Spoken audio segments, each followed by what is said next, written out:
Oke, bismillahirrahmanirrahim. Assalamualaikum warahmatullahi wabarakatuh. Kita akan mencoba membahas tentang asuhan keperawatan pada masa intranatal, ya, di mana teman-teman sudah sebelumnya belajar tentang masa antenatal, di mana ibu dari dia menikah, melakukan hubungan seksual, bekerja sama dengan suaminya, menghasilkan konsepsi, sehingga membesarlah atau tumbuhlah janin di dalam perutnya. Itu fase antenatal. Nah, sekarang tugasnya adalah bagaimana si ibu plus si janin bekerja sama untuk berusaha mengeluarkan si janin supaya dia keluar ke dunia. Ya, ini akan kita bahas di masa intranatal. Oke, periode intranatal tersebut merupakan proses fisiologis. Harus ada kontraksi uterus secara teratur, harus ada penipisan dan pembukaan serviks secara progresif. Kalau tidak ada kontraksi atau penipisan atau pembukaan serviks secara progresif, si janin tidak akan bisa keluar.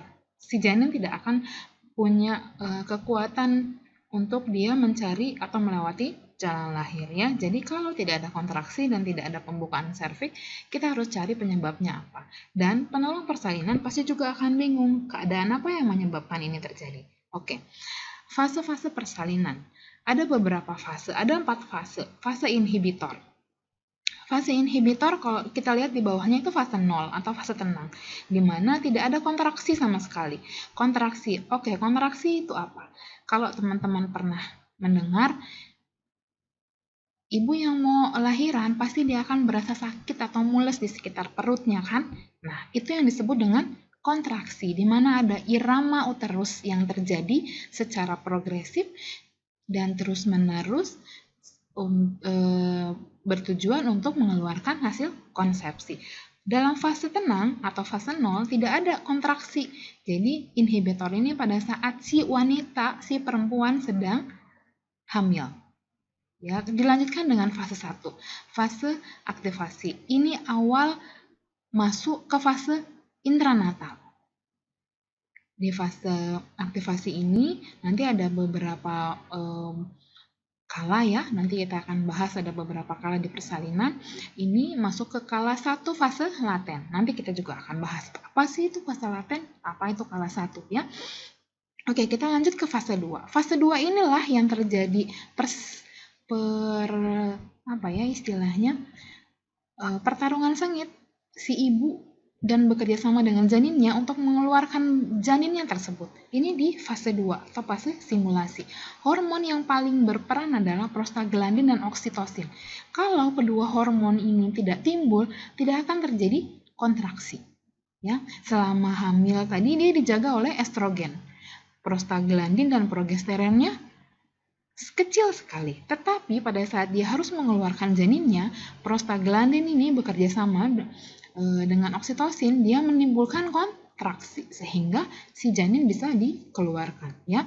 Fase yang terakhir atau fase 3 involusi, di mana fase postpartum. Setelah bayi lahir, plasenta lahir, dia masuk ke fase postpartum, di mana dia harus mengembalikan dari otot-otot rahimnya ke hampir menyerupai sebelum hamil, ya. Ini fase-fase dari persalinan. Oke, kita lanjutkan ke persalinan. Itu disebabkan oleh 2 faktor. Ada faktor ibu dan faktor janin. Jadi 2 faktor ini harus sinkron kerjanya, nggak boleh sendiri-sendiri. Kalau faktor janinnya bagus, faktor ibunya nggak bagus, nanti kita lihat ya faktor-faktornya apa. Si janin juga nggak akan keluar. Kalau ibunya bagus, ibunya semangat, ibunya punya power yang bagus, tetapi janinnya kesulitan, entah permasalahannya plasenta atau apa, dia juga tidak akan keluar. Oke, kita bahas satu-satu. Faktor ibu. Penegangan otot uterus secara maksimal. Kalau kita ibaratkan dia seperti tempat penampungan, si uterus itu, pada saat dia fase stimulasi, pada saat dia harus mengeluarkan si janinnya tadi, ada pelepasan prostaglandin di situ, ada terjadi kontraksi di situ, si uterusnya seperti bilang, oke, saya tidak mampu lagi untuk menahan isi uterus. Jadi isi uterusnya harus keluar. Harus ada penegangan otot uterus. Nah, Nanti di nyeri persalinan, penegangan otot uterus ini merupakan salah satu penyebab nyeri persalinan. Ya, nanti kita akan bahas di perkuliahan selanjutnya. Peningkatan tekanan pada serviks yang merangsang saraf plexus, pelepasan oksitosin dari kelenjar pituitari sehingga terjadi kontraksi. Ingat tadi pada fase stimulasi, hormon yang paling berperan adalah prostaglandin dan oksitosin ya. Jadi dia menyebabkan kontraksi. Stimulasi respon uterus disebabkan oleh peningkatan proestrogen akan menimbulkan beberapa kegiatan atau beberapa dampak pada si ibu. Yang pertama, penurunan progesteron, peningkatan estrogen sehingga terjadilah kontraksi. Ya, kemudian oksitosin dan prostaglandin kerjasama nih. Dia menghalangi kalsium mengikat pada sel otot sehingga terjadi peningkatan kalsium intraseluler. Nah, keadaan ini juga bisa menyebabkan dia terjadi kontraksi.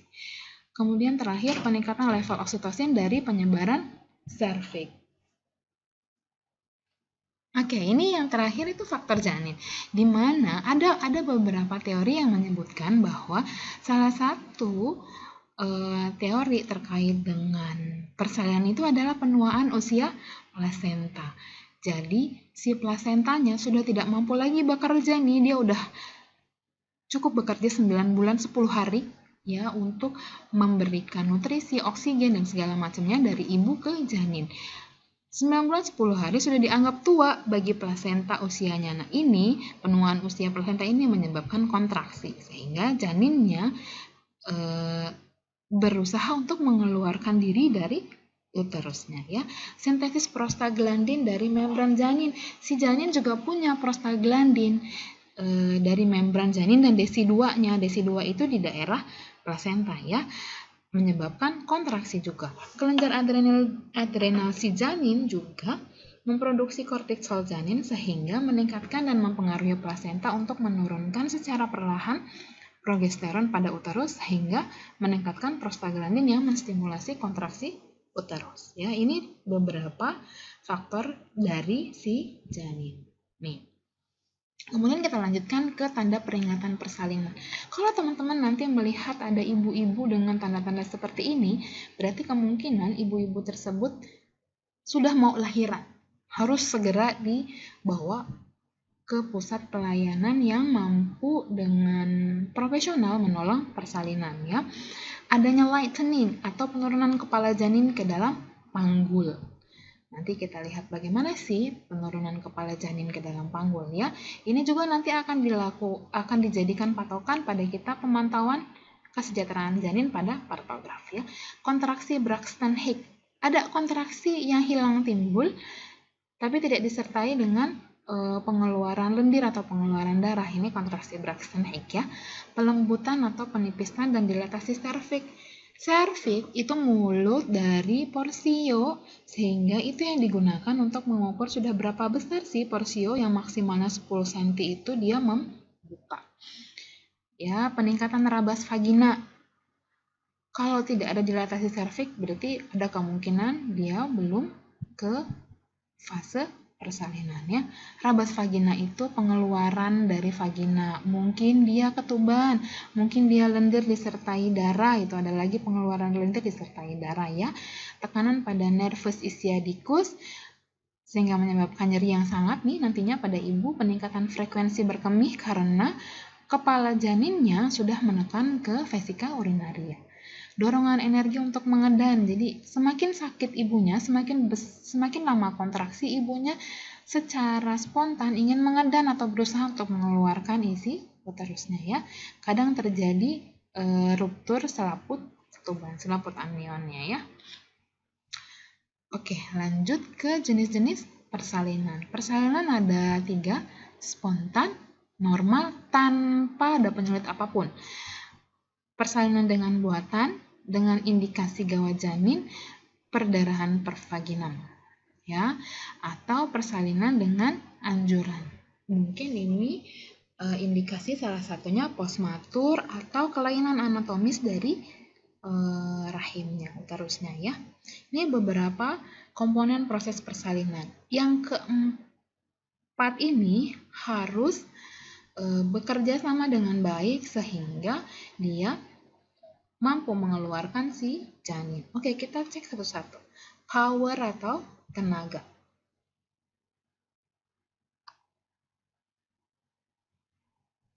Kalau power atau tenaga ini terganggu, ada kemungkinan tidak akan terjadi proses pengeluaran janin. Power ini ada dua, kontraksi uterus dan tekanan intraabdomen. Kontraksi uterus. Setiap kali kontraksi selalu diselingi dengan periode istirahat.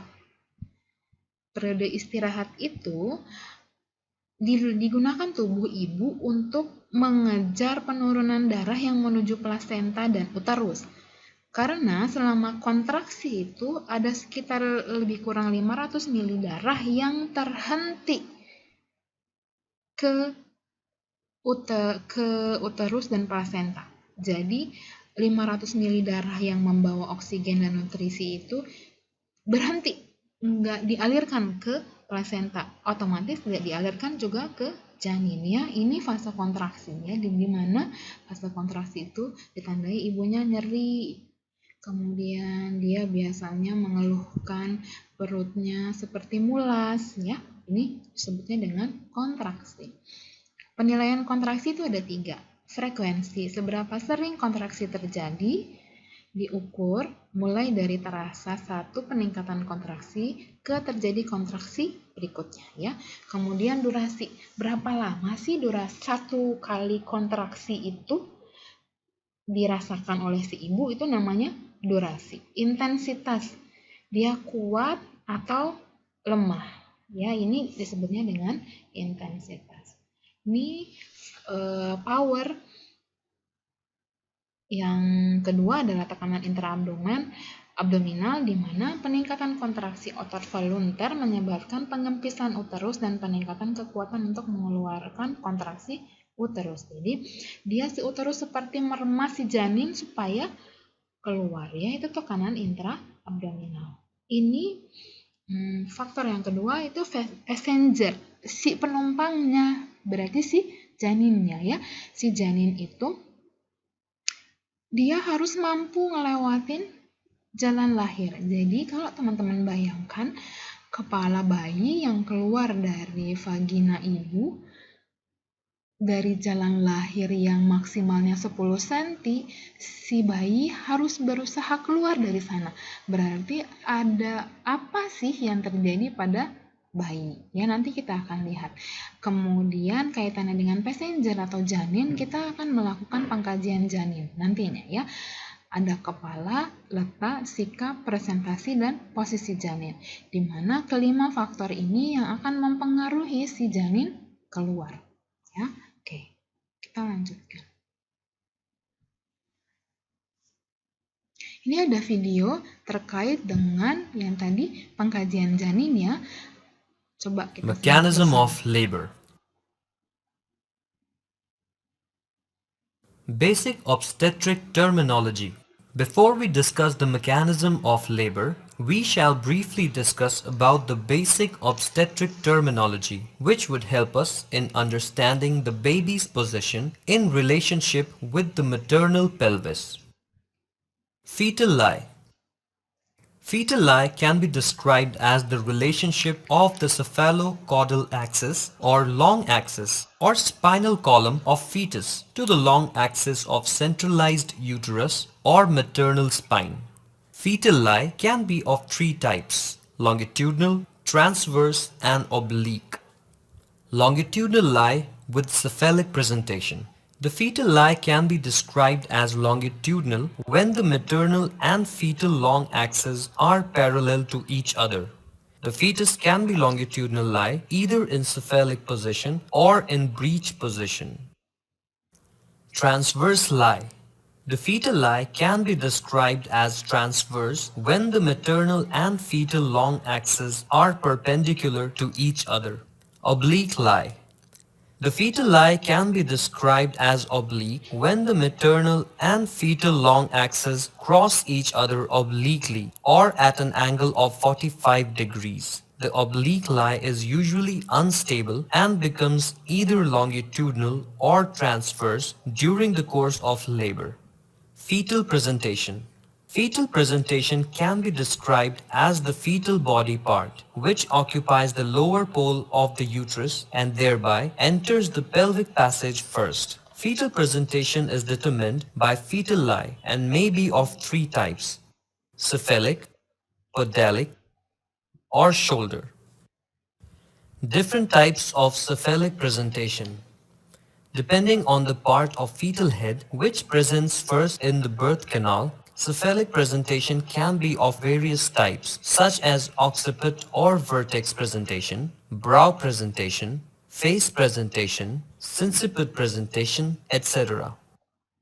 The different parts of fetal head which may appear first at the birth canal depends on the degree of flexion of the fetal head. Different types of breech position. In breech presentation, the fetus lies longitudinally with the buttocks presenting in the lower pole of the uterus. The different types of breech presentations are as follows. Frank breech. Buttocks present first with flexed hips and legs are extended on the abdomen. Complete breech. The buttocks present first with flexed hips and flexed knees. Feet are not below the buttocks. Footling breech. One or both feet present at the birth canal as both hips and knees in extended position. Shoulder presentation.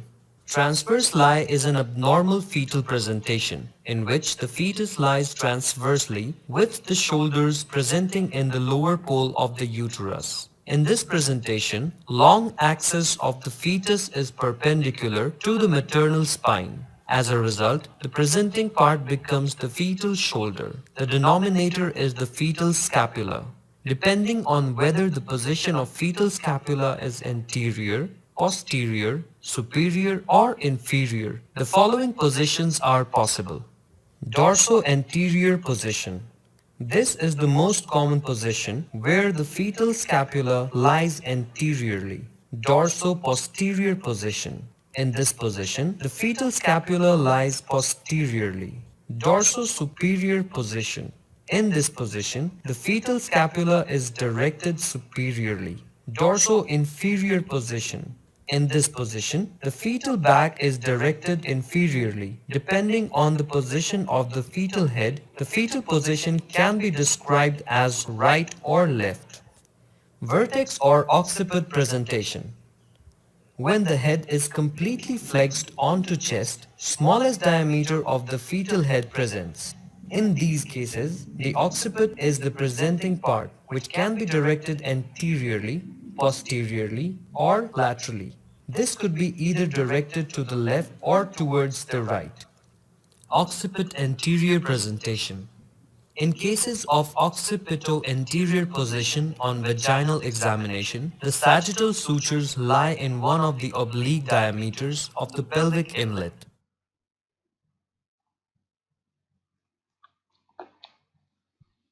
Oke, itu tadi kita bahas masalah passenger dari si janin, ya. Jadi tadi ada bagaimana posisi janin, ya. Ada yang longitudinal, transverse, ya.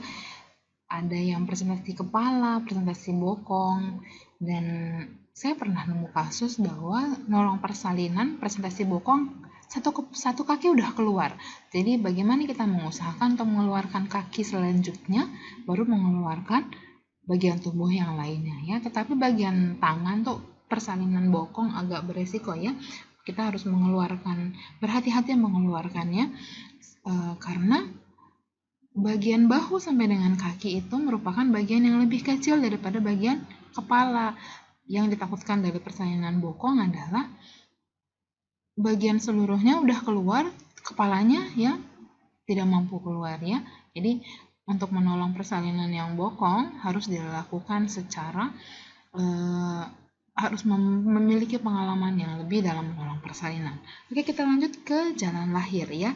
Jalan lahir itu kaitannya dengan pintu pintu atas panggul, bawah panggul, dan rongga panggul. Oke, kita ambil singkatnya adalah pas jalan lahir itu dari liang vagina sepanjang serviks, porsio, itu jalan lahir.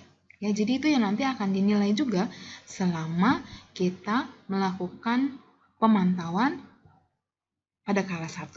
Ya, ini jalan lahir. Kalau jalan lahirnya nggak bagus atau panggulnya kecil atau rongga panggulnya abnormal atau si janinnya lebih dari 4.000 gram sehingga tidak muat di pintu atas panggul atau pintu bawah panggul atau rongga panggulnya, maka akan menyulitkan si janinnya untuk keluar ya. Kaitannya sama jalan lahir, perempuan yang di bawah 145 cm biasanya dia dianjurkan untuk tidak melakukan persalinan secara normal. Komponen persalinan tambahan ya, posisi maternal, filosofi, partner, suami, entah itu keluarga lain yang mendampingi ya, kesabaran dan psikologis ibu, persiapan pasien, sama manajemen nyeri. Nah, ini kalau teman-teman lihat ada berbagai macam cara untuk perempuan melahirkan bayinya. Bisa dengan berdiri, bertumpu pada kursi, pada dinding atau pada suaminya, atau dengan posisi nungging ya, mohon maaf. Jadi dia mengeluarkan bayinya lebih nyamannya dalam posisi ini. Ada kemungkinan beberapa wanita akan mencoba melakukannya ini ya. Nah, yang ini posisi melahirkan ini bisa dua fungsi, bisa sebagai untuk mengeluarkan si bayinya atau sebagai manajemen nyeri. Nanti kita akan bahas ya di manajemen nyeri. Nah, ini dengan duduk atau dengan merangkung. Ini juga difungsikan sebagai untuk persalinan atau untuk manajemen nyeri ya. Oke, kita lanjut ke proses persalinan. Dalam masa intranatal atau proses persalinan akan terjadi respon fisiologis dari si ibu bersalin. Ini yang akan terjadi. Ibunya kontraksi, pasti dia sakit. Kalau kita sakit atau nyeri, yang terjadi adalah apa? Peningkatan nadi, otomatis. Kalau pada ibu yang bersalin 10 sampai dengan 20 kali per menit. Tekanan darah juga akan meningkat. RR juga akan meningkat. Asupan O2 juga akan meningkat karena apa? Peningkatan metabolisme. Ibu kontraksi, nyeri, ibu capek kan? Nah, pada saat dia nyeri dan menahan nyerinya itu terjadi peningkatan metabolisme. Sehingga asupan O2 sangat penting bagi ibu yang bersalin. Lambung kosong. Nih, akan terjadi penurunan pH lambung. Lambung kosong ini selama ibu itu kontraksi biasanya ibu-ibu nggak mau makan. Maka sama kayak kita sakit apa? Gastritis ya. Jadi kalau lambung kosong pasti pH lambung akan menurun. Jadi meningkatkan resiko muntah disertai dengan aspirasi dia ke saluran pernafasannya ya. Kemudian cardiac output-nya juga akan meningkat pada kala 1 dan lebih meningkat lagi pada kala 2. Leukosit meningkat. Selama hamil saja sebenarnya leukosit juga sudah terjadi peningkatan daripada leukosit normal perempuan. Tetapi pada saat persalinan leukosit ini terjadi karena selama proses persalin itu ada perlukaan atau ada trauma di jalan lahirnya sehingga tubuh memproteksi supaya jangan terjadi infeksi dengan meningkatkan leukosit ya.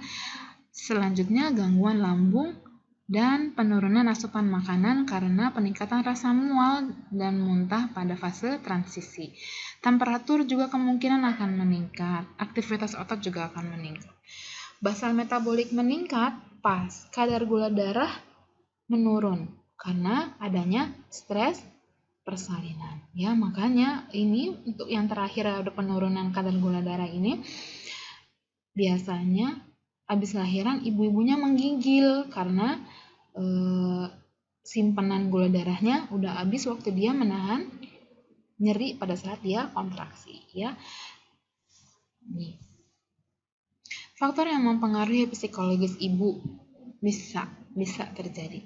Jadi ibu-ibu yang selama persalinan yang tidak kooperatif bisa terganggu ini faktor-faktor ini ya. Kita lihat pengalaman persalinan sebelumnya. Kalau persalinan sebelumnya itu dirasakan sakit banget sama si ibunya, pasti dia akan menganggap persalinan keduanya lebih sakit atau sakit banget. Ya, jadi ada juga pengaruh budaya nih. Ibu yang hamil saya pernah dapat kasus, dia diisi aqua, diisi dengan air. Kalau teman-teman tahu yang rumput Fatimah itu, akhirnya apa? Dia minum berbotol-botol rumput Fatimah, terjadi peningkatan oksitosin yang sangat mules banget, tapi belum terjadi pembukaan serviks. Akhirnya janinnya menjadi distres ya. Ini pengaruh budaya dan positif ada negatifnya ya. Terus persiapan kehamilan dan kelahiran. Dia baca buku kah, ikut kelas kehamilan kah, ya bisa mempengaruhi ke persiapan kehamilan dan kelahiran. Tingkat kecemasan dan ketakutan. Siapa aja nggak ibu bersalin, kalau dia cemas, kalau dia takut, biasanya nggak akan kooperatif. Ya nggak? Jadi kalau ibunya cemas, ini biasanya bisa ditekan dengan persiapan kehamilan dan kelahiran. Ya. Persalinan yang diinginkan atau tidak. Nah, kaitannya dengan persalinan keinginan atau tidak, kalau perempuan atau pasangan suami istri yang sudah lama mendambakan anak, pasti dia sangat excited sekali kalau dia sudah mau mengalami persalinan ya. Tapi kalau misalnya korban perkosaan atau yang dia nggak mau hamil lagi, tiba-tiba dia hamil, nah mungkin dia akan menganggap sangat payah sekali kehamilan atau persalinannya yang saat ini ya.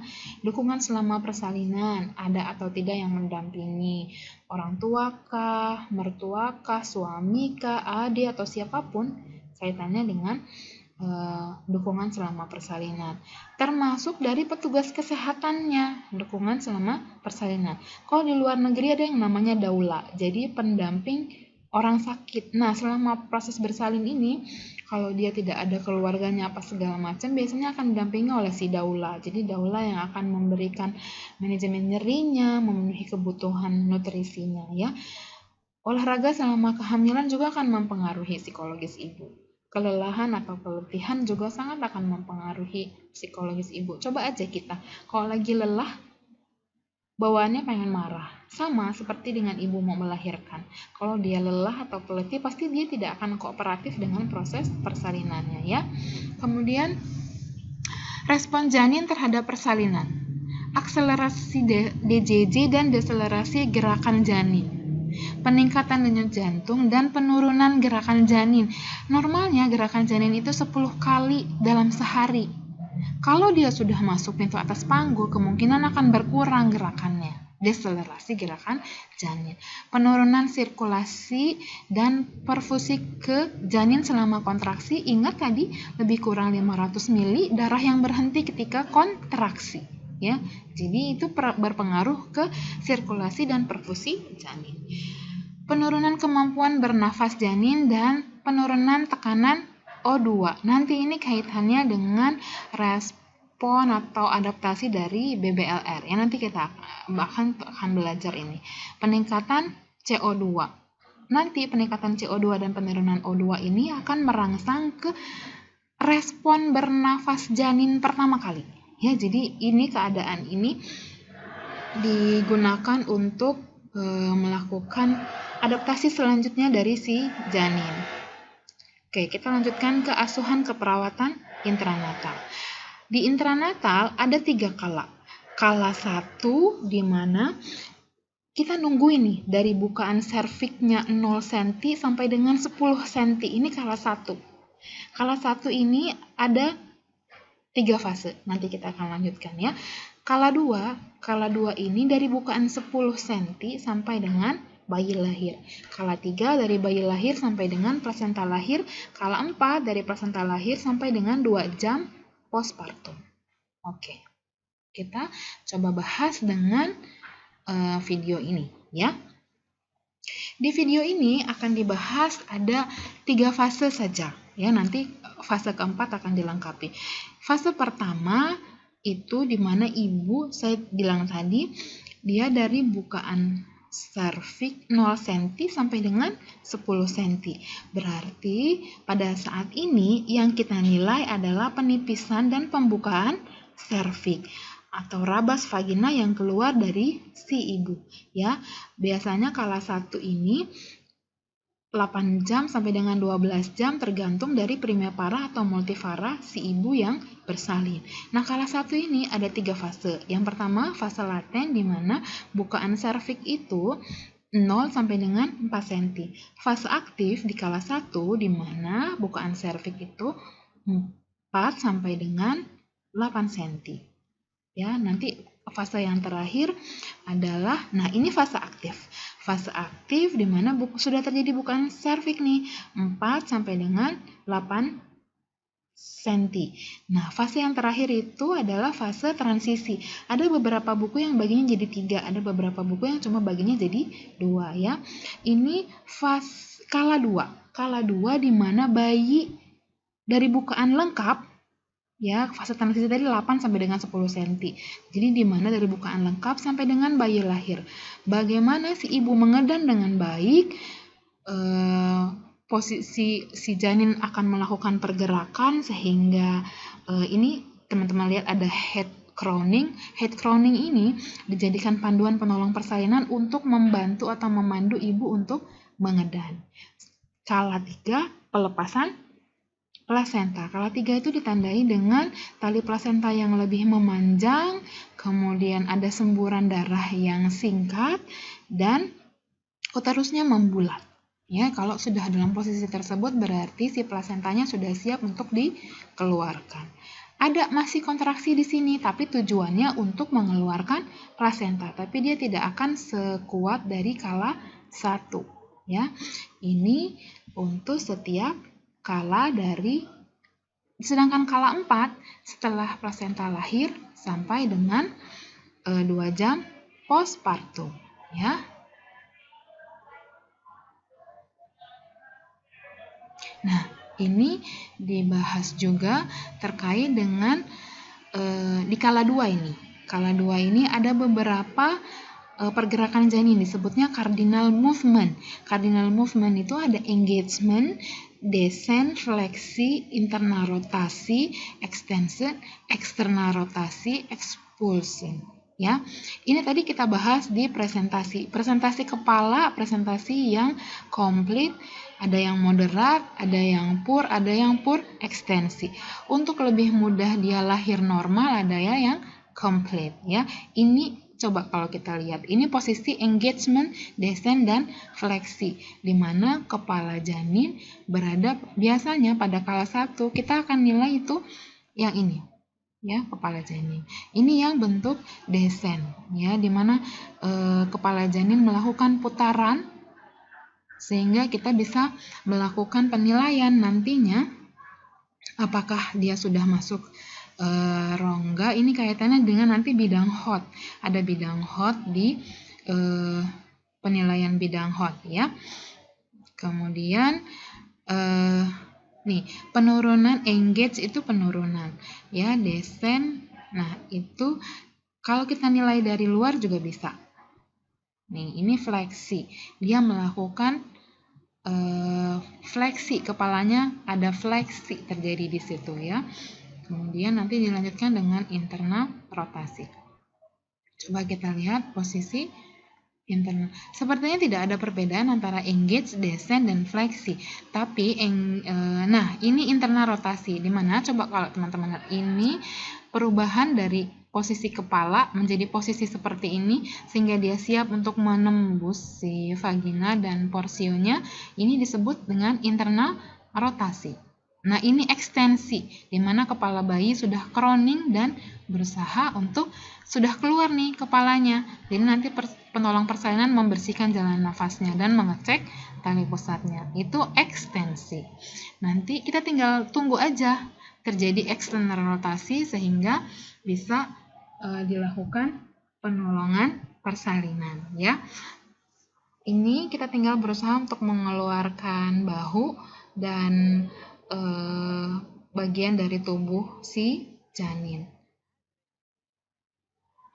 Kemudian tinggal Dia ekspulsi di mana mengeluarkan seluruh dari si janinnya. Ya, penolong persalinan hanya sekedar seperti ini saja, membantu mengeluarkan bahu atas dan bahu bawah.